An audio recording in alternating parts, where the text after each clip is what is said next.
Hi friends, இப்போ நம்ம சேனலில் என்ன பார்க்க போகிறோன்னா கத்திரிக்காய் கடையிறது எப்படின்னு பார்க்க போகிறோம். அப்படி நல்லா சூப்பராக இருந்துச்சு. உண்மைக்கே சொல்கிறேன், என் பசங்களுக்கு கத்திரிக்காயே பிடிக்காது. ஆனால் அப்படி செஞ்சு கொடுத்தா செம்மையாக இருந்துச்சு. நல்ல ஒரு பெரிய கத்திரிக்காய் வாங்கி அதில் நல்லா பாருங்கள், அப்படியே அந்த கத்திரிக்காய் நல்லா கழுவிட்டு நல்லா தொடச்சிட்டு அப்படியே அதை சுற்றி ஃபுல்லாக ஆயில் தடவணும். அப்படி நல்லா ஒரு இடம் கூட விடாமல் நல்லா எல்லாத்துலேயும் நல்லா ஆயில் தடவிக்கோங்க. நல்லா ஆயில் தடவிட்டு கத்திரிக்காயிலையும் தடவிட்டு அப்படியே கூட 2 தக்காளி பழம் அதுலேயும் அப்படியே நல்லா ஆயில் தடவிக்கணும். பாருங்கள், தடவின கத்திரிக்காயை நல்லா அப்படி கீறிக்கணும். கீறி அதை அப்படியே இங்கிட்ட ஒரு கீரல் கீறிட்டு இன்னொரு சைடு ஒரு கீரல் கீறிடணும். கீறிட்டு அது அப்படி 2ஆக பகுந்து அதுக்குள்ளே வெள்ளைப்பூடு ஒரு 5 பல் வெள்ளைப்பூடும் ஒரு 4-5 பச்சை மிளகாவும் எடுத்து ஒரு சைடு ஃபுல்லாக வெள்ளைப்பூடாக அதுக்குள்ளே அப்படியே வைக்கணும். இன்னொரு சைடு பச்சை மிளகா ஃபுல்லாக அதுக்குள்ளே வச்சிடணும். உங்களால் எவ்வளோ முடியுமோ அப்படி நல்லா திணிச்சு விடுங்க. திணிச்சிட்டு இது என்ன பண்ண போகிறோம், அப்படியே இதை ஓரமாக வச்சுட்டு அப்படி இன்னொரு தக்காளி பழத்தை எடுத்து அதுலேயும் நல்லா ஆயில் தடவி வச்சுக்கணும். அன்றைக்கி கிளைமேட் வர செமையாக இருந்துச்சு. அப்படி வெளியில் உட்காந்து சமைக்கிறப்ப சூப்பராக இருந்துச்சு. அப்படி ஒரு அடுப்பை பற்ற வச்சுட்டு அப்படி சுடுறதுக்கு ஒரு கம்பி மணி வச்சுட்டு நம்ம தடவி வச்சு கத்திரிக்காவை அப்படியே அதில் எடுத்து வைக்கணும். அப்படியே தக்காளி பழத்தையும் சேர்த்து வச்சுட்டு நல்லா சுடுங்க. எவ்வளோ அளவு சுட முடியுமோ அந்த அளவுக்கு நல்லா கத்திரிக்காயும் தக்காளி நல்லா கருகி இருக்கணும். அப்படி முன்னே தக்காளி சீக்கிரம் கூட இதாகிடும். ஆனால் கத்திரிக்காய் மட்டும் நல்லா அப்படியே சுடணும். இங்கே பாருங்கள், சுட்ட கத்திரிக்காய் எடுத்துகிட்டு நல்லா தோல் நீக்கி அப்படியே அந்த ஒரு மண்சட்டியில் அப்படியே போட்டு வச்சுருங்க. இந்த பாருங்கள், இந்த மாதிரி தோல் எடுத்துக்கோங்க. கத்திரிக்காய் இந்த மாதிரி இங்கே பாருங்கள், எவ்வளோ அந்த கருப்பாக நல்லா வெடித்து வரணும். நல்லா சுடுங்க. அப்படி கத்திரிக்காயே அப்படி அப்படியே கொலையாக வர மாதிரி இருக்கும். சுட்டு இந்த மாதிரி இப்படி எடுத்து வச்சுட்டு அப்படியே அது தோலை ஃபுல்லாக உரிக்கணும். இந்த மேலே கறி இருக்குது பார்த்திங்களா, தோலை ஃபுல்லாத்தையும் அப்படியே உரிச்சிருங்க. உரிச்சிட்டு அப்படியே அந்த சுட்ட கத்திரிக்காய் ஸ்மெல்லு இருக்கே செம்மையாக இருக்கும். நல்லாயிருக்கும். அதை சுட்டு சாப்பிட்டாலே செம்ம டேஸ்ட்டு தாங்க. அப்படியே நல்லா உரிச்சிருங்க. எவ்வளோ அளவு உரிக்க முடியுமோ அந்த அளவு உரிச்சிட்டு நல்லா இந்த பாருங்கள் எப்படி உரிக்கிறேன் பார்த்தீங்களா, இந்த மாதிரி உரித்து எடுத்துக்கோங்க. அப்படியே நீங்கள் சுட்டதுக்கு அதுக்கும் அதுவே டாப்பாக வந்துடும். உங்களுக்கு ஈஸி தான், கஷ்டம்லாம் கிடையாது, ஈஸியாக வந்துடும். அப்படியே அழகாக கை வச்சு இப்படி எடுத்தாலே அழகாக அப்படியே டாப்பாக வந்துடுவாங்க. ஆனால் பொறுமையாக திருப்பி விட்டு பொறுமையாக தான் பண்ணணும். இல்லைன்னா கத்திரிக்காய் ஆல்ரெடி நல்லா வெந்துருச்சு, இல்லைன்னா அப்படி குழஞ்சி உடஞ்சிரும். இந்த மாதிரி சுட்டு இப்படி எடுத்துக்கோங்க. இது என்ன பண்ண போனோம், ஒரு மண்சட்டியில் இந்த சுட்ட கத்திரிக்காய் அப்படி போட்டு தக்காளியும் போட்டு அப்படியே நல்லா கடையணும்.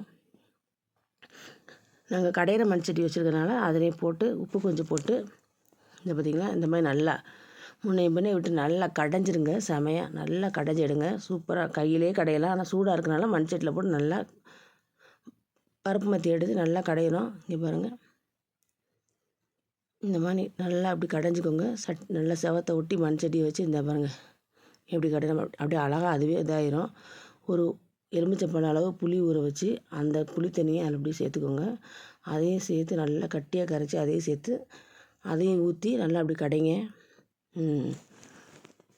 அந்த தக்காளியும் தெரியக்கூடாது, கத்திரிக்காயும் தெரியக்கூடாது. எப்படி கடைஞ்சி வந்துருக்க பாருங்கள். நல்லா கடைஞ்சி எடுத்ததுக்கப்புறம் இன்னொரு அடுப்பை பற்ற வச்சு இன்னொரு மண்சட்டியை வச்சு அதில் கொஞ்சமாக நல்லெண்ணெய் ஊற்றி, நல்லெண்ணெயாக இருந்தாலும் சரி ரீஃபண்ட் ஆயில் இருந்தாலும் சரி ஊற்றி அதில் கடுகு பட்டை வத்தை எல்லாத்தையும் போட்டு தாளிச்சிட்டு கருவேப்பிலை கொஞ்சம் போடணும்.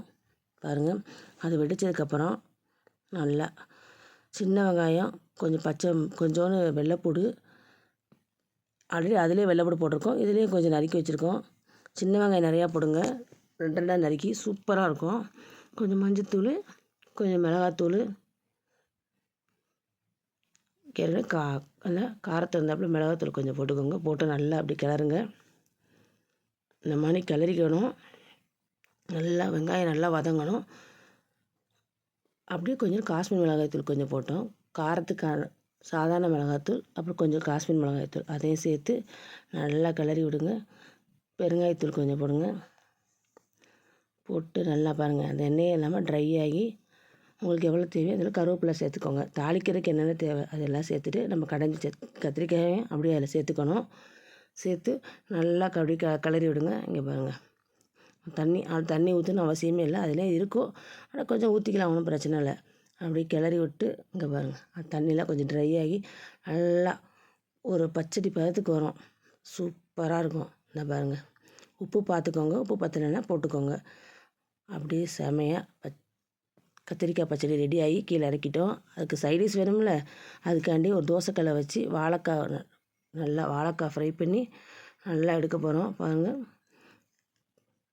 வெறும் சாப்பாடு சாப்பிட முடியாதுல்ல, சைடிஷ் வேணும்ல, சைடிஷ் இல்லாமல் நம்மளுக்கு இறங்காதுல்ல. அதனால் வாழைக்காய் நல்லா ஃப்ரை பண்ணி எடுத்துகிட்டு சூப்பராக இங்கே பாருங்க ரவுண்டாக கட் பண்ணி வாழைக்காயில் மசாலா தடவி அப்படியே ஃப்ரை பண்ணிகிட்ருக்கோம்.